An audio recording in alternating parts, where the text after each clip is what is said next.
My once in a lifetime experience rearing turkeys. My eyes saw premium shaggy. This video is not to scare anyone, it's just to, recount my experience and also hoping somebody would learn from this. First off, most of you who know me on other social platforms would know that I am a poultry farmer, which means I am a layer farmer. I've never reared turkeys before. And I decided to venture into turkeys last year in July 2024. First mistake I made, if you scroll down through my videos, you would see where I did a video buying the turkeys, putting them. And that was the first mistake I made. I was scared of rearing them from day old. And that's the first mistake I made. I was buying those turkeys from somebody who has already reared them to 5 weeks of age. And that's the first mistake I made. If you're a new farmer, please do not buy turkeys that you're not sure of from somebody who has reared them for 5 weeks. These are the reasons why. Number one, because of you're not sure that the person has given the right vaccinations to those birds, like fowl pox and other things. You're not sure. So if you're not sure of the source, do not buy. That was number one mistake I made. Number two mistake I made, I did not do my due diligence. I did a skeletal feasibility study. Like I went on Google, I said, okay, how do they rear turkeys? Of course, I'm a farmer. So I entered into the turkey, farming with confidence without going to people who have experience, the way people come to me when they want to build farms or start up their farms or train. I'm not training for now, please. This is how I just went. I did some skeletal searches and I jumped right into this turkey brouhaha. And this is what happens next. So I spend money on the drinkers. Go to my videos on YouTube, especially the one about poultry farming. You will see the whole setup and everything. And I brought them in. Of course, the person already told me that she has given the first vaccinations of fowl pox. So the next time I'm meant to give that fowl pox vaccination would be in about 3 weeks or a month, or so she said, because she has given them the right vaccinations. But this is where it gets funny. In 1 week, I started seeing funny black spots coming out from my turkey's face. And I was scared. I was like, what is going on with them? I was clueless. I was like, what is going on? Are they sick? Are they, And then the journey began. Before those faces, before I could even act, trust me, 2 turkeys have fallen by the wayside, which means they have died. So I lost my first 4 turkeys to fowl pox. But let's continue because this is where it gets interesting. And so I take them, I call my vet, and unfortunately for me, he was not around. So I had to use a nearby vet. This is where the second thing you have to do as a farmer, the veterinary shop that you buy from or the vet that you shop from, always make sure that they know what they are doing. Always make sure that they know their onions. Please always remember that a doctor is not always a doctor. But I don't want to go into that. But I had no choice because I was at my wit's end. The veterinary doctor who usually treats my birds was not in town. He went somewhere for a training. And that brings me to my second point. Please always have more than 2 vets attached to your farm. If you're just joining us, please, my name is The Fitness Farmer. And I am a farmer living in Nigeria in Port Harcourt. I'm also a creator where I create videos for brands on other social platforms. Please, if you find my videos interesting, take out time to just click follow and like. Back to the matter. So this is how I took my turkeys to the unknown vet. He said that they had fowl pox. Now, having fowl pox is not a problem because fowl pox is a usual problem turkeys go through. But this is where my own problem came. They gave me a drug for the fowl pox and now administered other things, because everybody wants to sell his market. They gave me other mixtures to give them, antibiotics, this one, that one, and to give my turkeys. Now, remember, I am a new farmer, the turkey side, not in the poultry layer side. And coming from where I am coming from, I know that if you want to give birds medications, you have to ask for what you're putting into the water, how many birds will take this, and what it is to this. My people, this was not the case. For example, this sachet to 100 birds, and I took it to my farm. Although at the back of the sachet, I try to read what they say before I administer to my turkeys.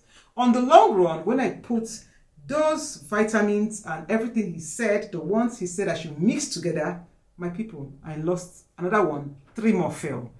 Now, I want you to know what happens when you lose turkeys at that age. Let's say you lose turkeys at about 9 weeks old. First, you have lost your capital.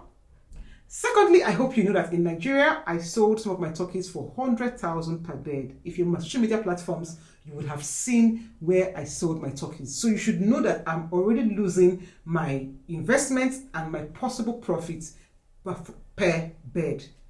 Having in mind that I bought those turkeys at that time for 14,000 per one.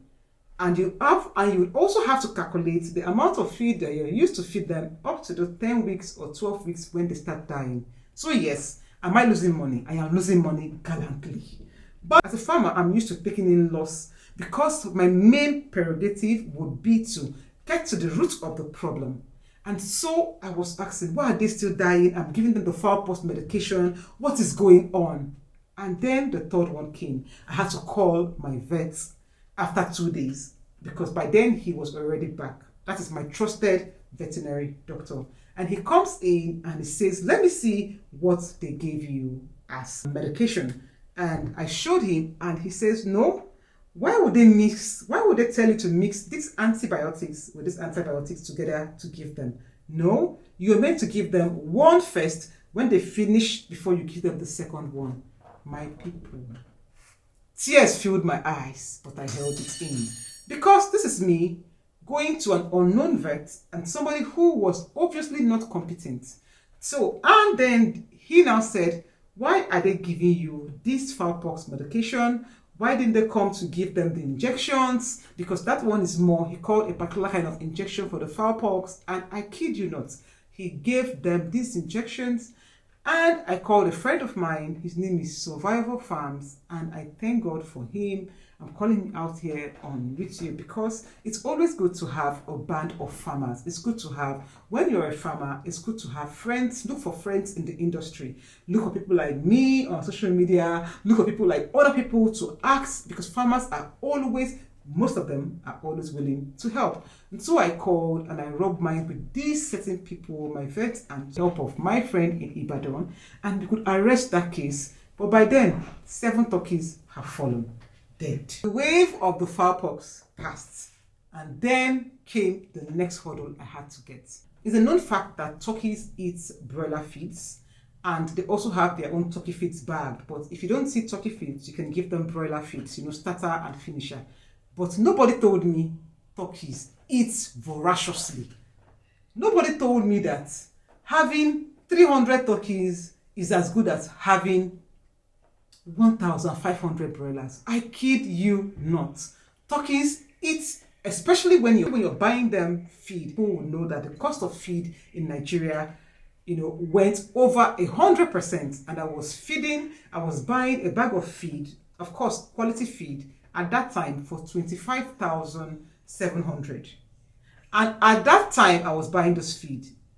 Just let it be known that I had almost 100 beds and one bag. And for turkeys can finish a bag of feed in a day if you're not careful. So my bag of feed was not even lasting for 4 days because in a week I would spend close to 150,000 buying feed for less than 100 beds, 100 turkeys, more or less. Now, that was not the plan I had in mind when I came up with this video on how I started a turkey farm for 2-point-something million. Please, I just want to state here that in this video, if you watched this video on my YouTube, please go down to check. 2 million naira was not what I used to start and complete it. 2 million naira was what I used to start up the business. They're two different things because waiting my eyes see along the line, this venture cost me almost 4 million because of these mistakes I'm willing to say out here. I said, let me start small. As a farmer, the only good thing in this is because I am a farmer and I know that we can have surprises in agriculture. When going into agriculture, I like to start small. I like to test the waters. I like to see. I like to use one bird as a sample or a few birds before I go the whole 9 yards. And so that is what saved me. Because imagine if I put over 100 turkeys. Imagine if I went for less than 100 turkeys. Imagine if I went for over 100 turkeys. Imagine the kind of loss I would have had, plus the financial constraints, which I didn't find out. But let's keep on going.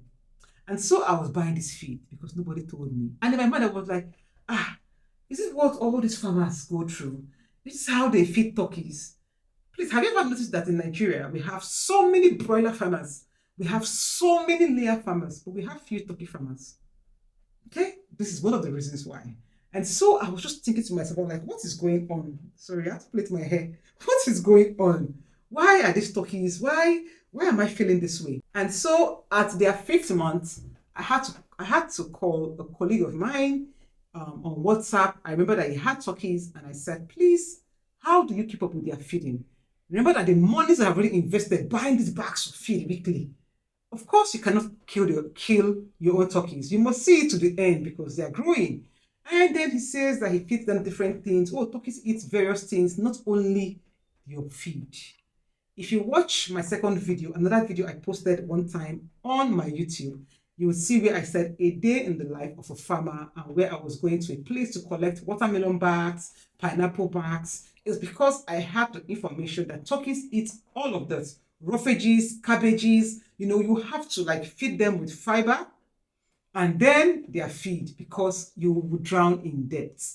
And so that was how I changed tactics. So it was, if they were eating, let's say 2 bags a week or 3 bags a week, I was now using 1.5 bag, and the rest of them was food that was sourced from, I was going to the market to get cabbage, those people that actually peel cabbage, those Hausa guys that peel cabbage. I was going there to get the cabbage bags. I was going to where they do juices to ask for the watermelon bags, to ask for pineapple bags, to ask for pawpaw bags. My people, I was running helter-skelter to see how I would augment their feed so that this farmer can survive. Because how much will I sell them? And so that one passed. Third one, nobody told me that turkeys can pursue their owner. Yes, as my turkeys started getting bigger, one day I came to the farm. I have workers that actually feed them, and I wanted to feed them myself that day because the workers they were quite busy washing and doing other things. And I said, okay, give me their feeders, let me feed them. People of God, already my turkeys were big. They were big, and I entered. The way I saw them rushing to meet me. These are turkeys that I held in my palms when they were young. My people, the way the males, especially the males, they opened their wings like that. They chased me. I tumbled. The whole feed fell on the ground. I tumbled and ran for my dear life. Because, hey God, I've not experienced this kind of thing before. So yes, will turkeys chase you? Maybe or maybe not. But they did for me. I sustained some injuries and I was like, this turkey business, I don't think it's for me. Down to the 4th sign. The 4th and the final sign. Turkeys or foreign turkeys have to be with you for 6 months. And those 6 months, you as a farmer, you have to check, can you feed them? At the end of the day, I lost close to 15 turkeys. I managed to save some. Remember, they were less than 100, so I didn't have 100 turkeys. They were less than that. I lost close to 15 turkeys, which was a major loss. In conclusion, these are tips you should take from this video. Before you go into turkey farming or any farming at all, it's always good to get a wealth of experience from people who are experienced. Number 2, if you can get somebody to breed for you, like you guys come into a, a concession, especially if you've not brooded for it before, it's better. It would have saved you lots of time and you learn on the job because textbook knowledge is not practical knowledge. So it's always good to be hands-on, especially when it comes to farming. Number 3, for turkeys, start small. No, I did not calculate how much it would cost me very, very well. I didn't do my feasibility study very, very well. And so calculate. Start small, buy 50, buy 30, do it first, you learn on the job, and then you go over to the next stage. Is turkey farming profitable? Yes, it is. I can say it is if you have minimal loss because some people even sold turkeys for 130,000 in December. I know some that sold for 150,000, the very big ones, in December. So if you can crack the code of getting turkeys, of breeding your turkeys and getting them to be healthy, please do. Number 4, please do not buy turkeys that are already, a bit big from unknown sources, especially if you're not sure of their vaccinations. My next turkey rodeo, I brood them myself. I'm not buying from anybody. Thank you. If you're watching this video from anywhere, please like and comment. Thank you, and see you guys in 2 days' time. This year, I promise to be consistent. Thank you to the 500 followers following me.